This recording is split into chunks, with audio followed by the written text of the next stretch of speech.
Pada video yang ketiga dari topik 3 ini, kita akan membahas tentang berbagai teknologi sel surya. Di sini diperlihatkan sebuah diagram yang bagus sekali, yang menggambarkan klasifikasi solar cell, teknologi solar cell yang berkembang sekarang, yang ada sejak zaman dahulu dan berkembang sekarang. Dan ini teknologi sel surya ini dikelompokkan menurut material yang digunakan untuk membuatnya.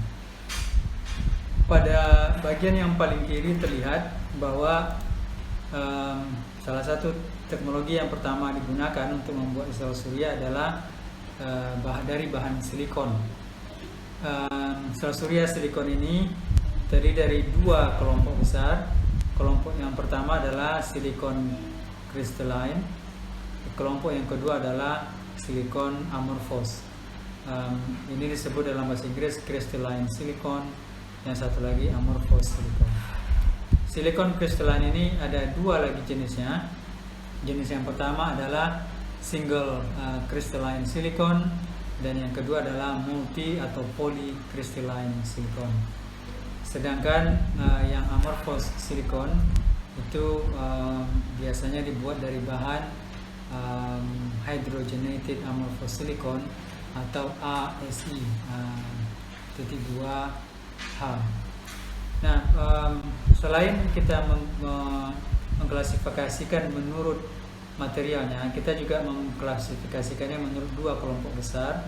Kelompok yang pertama adalah solar cell yang berbasis wafer. Kita sudah membahas tentang wafer pada video di video bagian 2 dari topik 3 ini. Nah, yang wafer silikon, yang solar cell berbasis wafer itu diberi tanda bulat-bulat di sudut kanan, peta merah di sudut kanan seperti ini. Sedangkan kelompok yang kedua adalah thin film solar cell atau solar cell film tipis, itu ditandai dengan kotak-kotak berwarna biru di sudut kanan atas, kanan bawah. Baiklah, kita yang kedua, kelompok kedua dari semikonduktor dari bahan dari solar cell ini adalah campuran dari semikonduktor. Ada dua kelompok juga. Yang pertama adalah chalcogenids, yang kedua adalah campuran dari grup 3 dan grup 5. Nanti kita akan bahas. Nah, dari bahan chalcogenids ini ada 3 kelompok besar. Yang pertama adalah CdTe atau cadmium telluride, yang kedua adalah CZTS atau copper zinc tin sulfide, dan yang ketiga adalah CIGS atau copper indium gallium selenide. Kemudian kelompok kedua dari campuran semikonduktor ini adalah, contohnya adalah GaN-P. GaN-P ini adalah singkatan dari gallium indium phosphorus. Kemudian yang kedua adalah GaAs atau gallium arsenide dan lain-lain.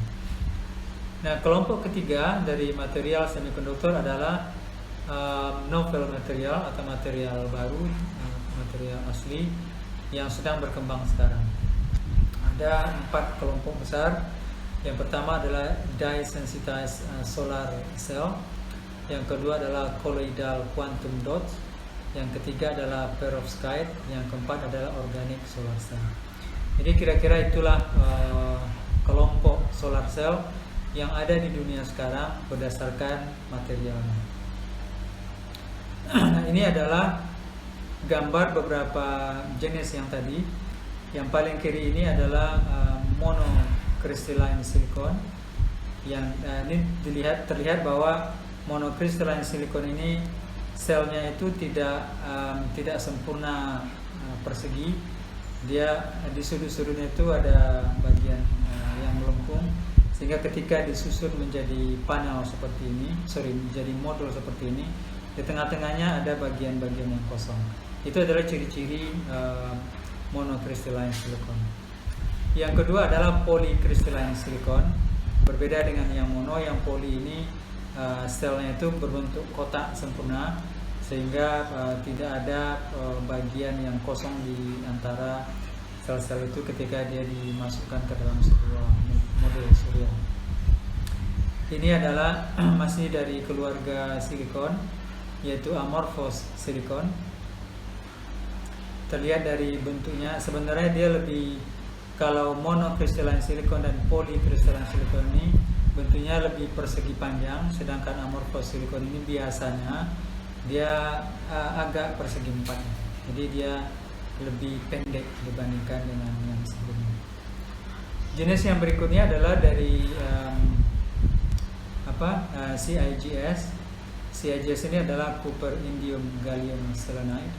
Ini hampir mirip bentuknya dengan amorphous silicon seperti yang terlihat di belakang ini.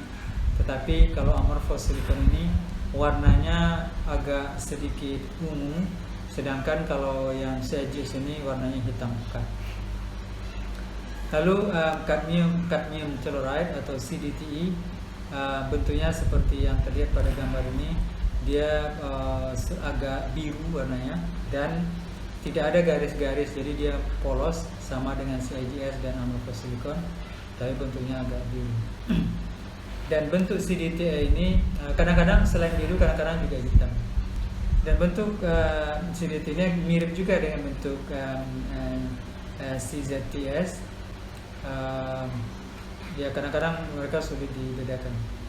Lalu yang GAAS itu bentuknya hitam, agak mirip dengan monocrystalline. Nah, yang berbeda bentuknya adalah dye-sensitized, jadi ini bisa dibuat berwarna-warni. Kemudian selnya itu bisa dibuat kecil-kecil atau dibuat panjang-panjang seperti ini, sehingga dye-sensitized ini sangat bagus kalau dijadikan building integrated PV atau BIPV, yaitu panel surya yang langsung ditempelkan pada bangunan. Misalkan panel surya yang dijadikan atap bangunan, bukan di atas atap bangunan ya, tapi memang dijadikan atap bangunan atau dijadikan dinding atau dijadikan jendela dan sebagainya, karena dia memiliki bentuk yang lebih cantik. Perovskite solar cell juga sama dengan dye-sensitized, warnanya juga bagus. Dan kelebihannya juga perovskite ini dia bisa dia lebih fleksibel. Kemudian yang terakhir adalah organic solar cell, dia terbuat dari bahan-bahan organik. Nah, sekarang kita mengelompokkan solar cell. Kalau tadi berdasarkan materialnya, sekarang berdasarkan pengembangannya. Jadi ada 3 fase. Fase yang pertama adalah generasi pertama, lalu generasi kedua, generasi ketiga. Generasi pertama ini adalah silikon berbasis wafer, generasi kedua ini adalah film tipis, dan sedangkan generasi ketiga ini adalah teknologi baru. Nah, yang berbasis wafer, silikon berbasis wafer sama dengan tadi, yaitu monocrystalline dan polycrystalline solar cell, silikon ya. Kemudian yang kedua, yang thin film itu contohnya adalah amorphous silicon dan cadmium telluride. Nah, yang berbasis yang baru-baru itu adalah nanocrystal solar cell, ada polimer berbasis polimer, ada yang dye-sensitized, ada yang concentrated solar cell. Concentrated solar cell ini nanti akan kita bahas juga secara khusus. Nah, sekarang kita bandingkan masing-masing teknologi sel surya ini. Yang pertama adalah generasi pertama, yaitu silikon berbasis wafer, monocrystalline dan polycrystalline. Jadi yang berbasis wafer ini adalah teknologi solar cell yang paling tua, oleh karena itu juga paling populer dan efisiensinya juga paling tinggi. Dan mereka juga tersedia di pasar paling banyak sekarang. Monocrystalline dibuat dengan memotong blok silikon seperti yang diceritakan pada video sebelumnya. Blok silikon itu telah dibuat dalam satu buah kristal, jenis kristal. Efisiensinya antara 14 sampai 17,5%. Ini angka ini perlu dikoreksi lagi nih sebenarnya, karena sebenarnya efisiensinya sedang lebih besar. Tapi kelemahannya kinerjanya kurang baik pada suhu tinggi. Sebagaimana diketahui bahwa PLTS itu misalkan Anda membeli modul surya misalkan 300 watt peak, maka yang dimaksud dengan 300 watt peak ini adalah modul surya tersebut akan menghasilkan daya sebesar 300 watt jika beberapa hal terpenuhi. Pertama, jika suhu modul surya ketika itu adalah 25 derajat Celcius. Yang kedua, jika radiasi matahari adalah 1 kilowatt per meter kuadrat. Dan jika yang ketiga adalah jika spektrum cahaya itu adalah 1,5 AM. Nah, ketiga kondisi ini disebut dengan STC atau Standard Test Condition. Kalau kondisi itu terpenuhi, maka modul yang Anda beli itu akan menghasilkan listrik sebesar 300 watt. Tetapi ketika modul surya kita letakkan di tengah panas yang terik, maka suhunya tentu akan tinggi, mungkin di atas 25 derajat Celcius. Nah, setiap kenaikan suhu, maka efisiensinya akan turun. Nah, makanya jenis monokristalin silikon ini dia semakin tinggi suhunya, kinerjanya tidak baik. Maka dia mungkin dia kurang cocok dipakai di kawasan-kawasan yang sangat panas. Monokristalin butuh area atau butuh kawasan yang lebih sedikit untuk menghasilkan daya yang sama dibandingkan dengan jenis lain. Kenapa? Karena efisiensinya juga memang lebih besar. Tapi sayangnya dia 2 kali lebih mahal dibandingkan dengan film tipis. Untuk membuat 1 kilowatt panel surya dari monokristalin silikon dibutuhkan area sekitar antara 6 sampai 9 meter persegi. Yang berikutnya adalah polycrystalline. Dia dibuat dengan memotong kristal silikon multi, jadi tidak satu kristal. Lalu secara ekonomis dia ekonomis ya. Efisiensinya 12 sampai 14%, tidak sebesar monokristalin. Juga tidak terlalu bagus pada suhu yang tinggi. Dan area yang dibutuhkan juga jauh lebih sedikit untuk menghasilkan daya yang sama. Tapi dia 2 kali lebih mahal dibandingkan film tipis juga, dan luas area yang dibutuhkan untuk membuat 1 kilowatt polycrystalline silicon sistem adalah antara 8 sampai 9 meter kuadrat. Yang berikutnya adalah generasi kedua, yaitu film tipis atau thin film. Sel surya film tipis yang generasi kedua ini dari segi ekonomis dia jauh lebih murah dibandingkan dengan wafer silikon generasi pertama. Sel surya film tipis dia berbeda dengan yang generasi pertama. Dia tidak dibuat dari kristal apapun, melainkan dibuat dengan mengendapkan lapisan tipis silikon pada bahan dasar, seperti bahan dasar itu misalkan logam atau kaca. Nah, lapisan penyerap cahaya pada sel wafer silikon biasanya lebih tebal dibandingkan dengan film tipis ini. Makanya thin film itu dia sesuai dengan namanya, dia lebih tipis. Jenis yang pertama adalah amorphous silicon. Dia relatif lebih murah dan bahannya tersedia di mana-mana, dan dia kinerjanya baik, dia bekerja dengan baik pada suhu rendah maupun pada suhu tinggi, berbeda dengan silikon kristal tadi. Efisiensinya sayangnya lebih kecil, yaitu 4-8%, dan memasangnya juga lebih cepat. Kemudian karena efisiensinya kecil, maka dibutuhkan ruangan yang jauh lebih besar untuk memasangnya. Untuk 1 kilowatt amorphous silicon dibutuhkan area antara 13 sampai 20 meter persegi. Yang berikutnya adalah cadmium telluride atau CDTE. Dia juga ekonomis karena biayanya itu hanya sekitar 50% daripada sel silikon konvensional. Efisiensinya sedikit lebih baik daripada amorphous silicon, yaitu antara 9 sampai 11%. Untuk membuat 1 kilowattnya dibutuhkan area seluas 11 sampai 13 meter persegi. Tapi sayangnya dia bersifat racun karena adanya kadmium di sana, dan kadmium ini adalah logam berat yang beracun. Jadi kadmium telluride itu tidak diproduksi secara besar-besar karena berbahaya kepada lingkungan. Generasi ketiga adalah teknologi baru. Teknologi baru Ini adalah yang sedang berkembang di pasar sekarang, tetapi masih dilakukan riset untuk memperbaiki kinerjanya. Yang pertama adalah kristal nano. Kristal nano ini biasanya dikenal dengan nama quantum dots di pasaran. Quantum dots ini mengacu pada kristal yang berukuran kecil, ordenya hanya nanometer, seperti silikon yang berpori-pori gitu ya.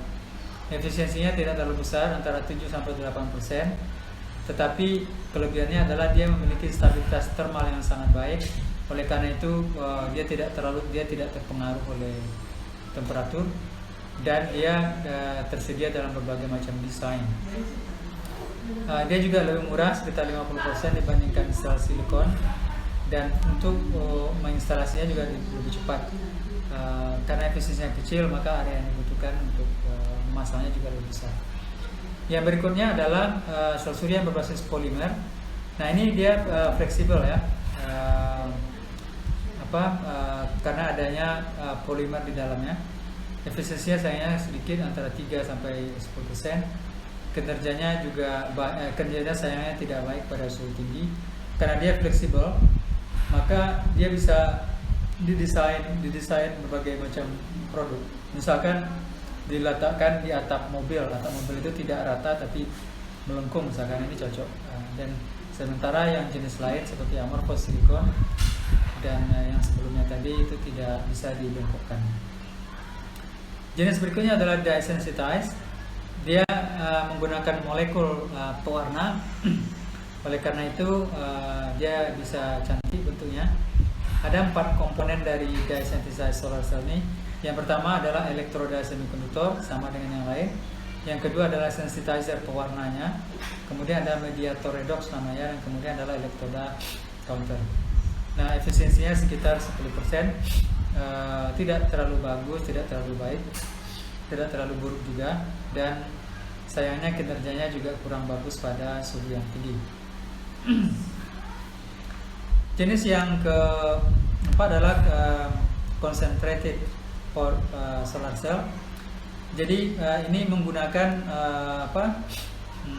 seperti pelajaran kita pada topik kedua, yaitu solar thermal.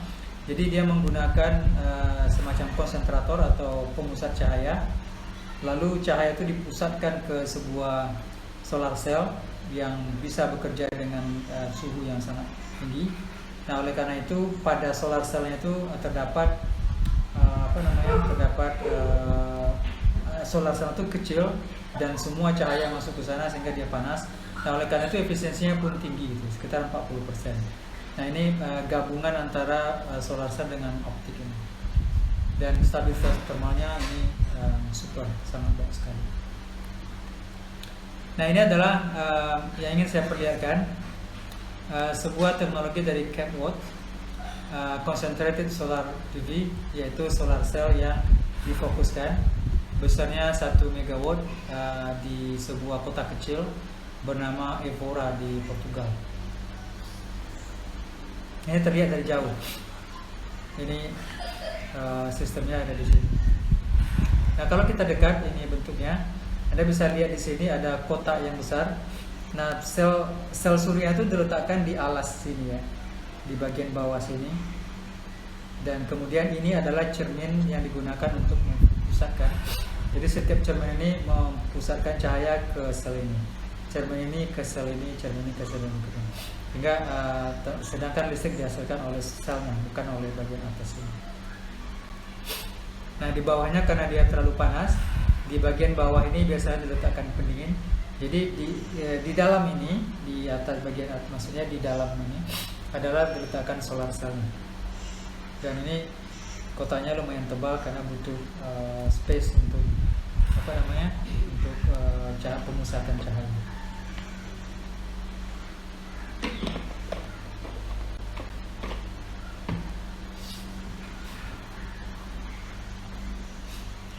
Nah, karena concentrated solar power ini bekerja dengan DNI atau direct normal irradiation, seperti yang kita bahas pada topik kedua, maka dia membutuhkan solar tracker. Solar tracker ini maksudnya gunanya adalah untuk melacak, men-track matahari. Jadi kembali kita ke gambar sebelumnya. Kalau matahari berada di sini, maka dia akan menghadap ke sini.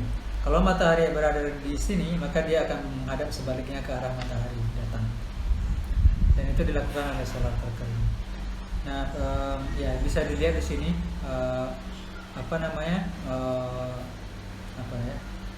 ukuran cukup besar ya. Jadi satu buah kalau kita katakan modul ini, kalau saya berbaring di sini itu hampir sama panjangnya dengan saya. Nah, teknologi sel surya itu bekerja dengan spektrum cahaya matahari yang berbeda-beda. Seperti terlihat di sini, misalkan GIS adalah Cooper Indium Selenide. Dia bekerja dengan spektrum sel surya yang panjang, mulai dari sekitar 500 nanometer sampai sekitar 1200 nanometer. Berbeda dengan itu amorphous silicon itu berada pada lebih dekat dengan sinatang.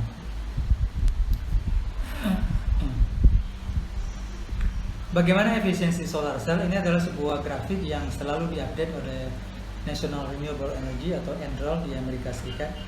Ini adalah efisiensi solar cell dari tahun 75 sampai tahun 2020.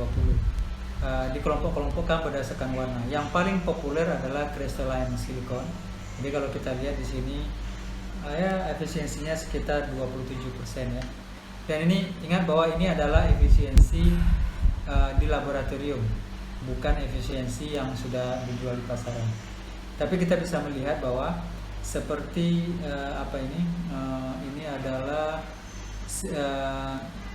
monocrystalline silicon pada tahun 70-an itu efisiensinya masih sekitar 15%, tapi naik terus sehingga pada tahun 2017-an efisiensinya sudah sekitar 26,7%. Nah, mana yang paling tinggi? Yang paling tinggi adalah yang ungu-ungu ini. Yang ungu ini, ungu petak tengahnya ada titik yang ini. Ini dengan konsentrator. Tadi disebutkan bahwa konsentrator solar cell itu efisiensi bisa mencapai 40, hampir 50%. Jadi kalau 50% itu maksudnya adalah dari semua cahaya matahari yang mengenai permukaan depannya itu sekitar 50% diubah menjadi listrik. Sedangkan yang efisien rendah itu yang emerging ini, dia teknologi baru. Kecuali perovskite ya, perovskite ini efisiensinya cukup bagus, sekitar 26%.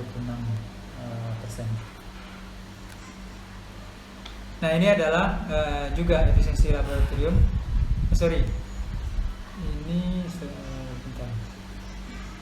Ya, ini adalah efisiensi laboratorium.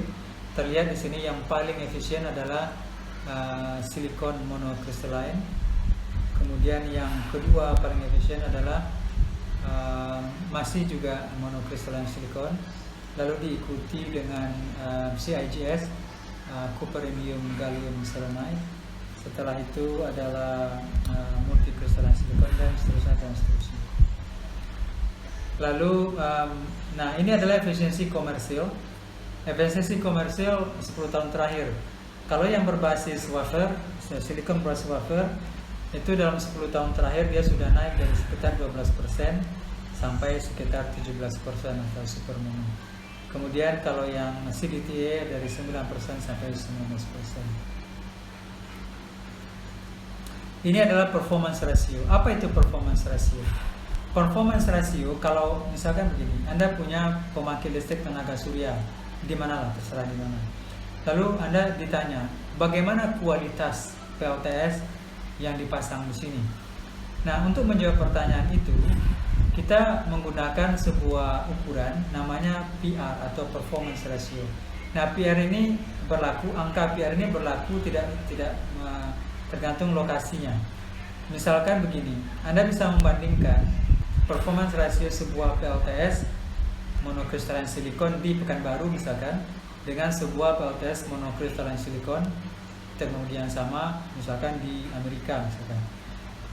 Performance ratio di sana dengan performance ratio di sini bisa dibandingkan langsung. Kalau misalkan di sana misalkan 80%, di sini 85%, berarti kinerja PLTS kita di sini lebih bagus daripada di sana. Nah, performance ratio ini dinyatakan dalam persen atau desimal. Performance ratio ini adalah hubungan antara energi output sebenarnya dan energi output teoritis. Jadi misalkan begini, ketika Anda memasang PLTS di sebuah tempat, maka secara teoritis Anda bisa menghitung kira-kira berapa produksi energinya dalam setahun misalnya. Nah, produksi energi ini belum tentu sama, kenyataannya belum tentu sama. Mungkin banyak awan, mungkin banyak hujan, mungkin banyak debu di permukaannya, dan banyak losses lain.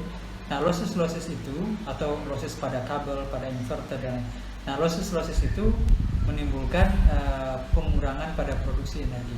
Nanti kita bandingkan berapa produksi energi yang sebenarnya dibagi dengan berapa produksi energi teoritis. Itu adalah performance ratio.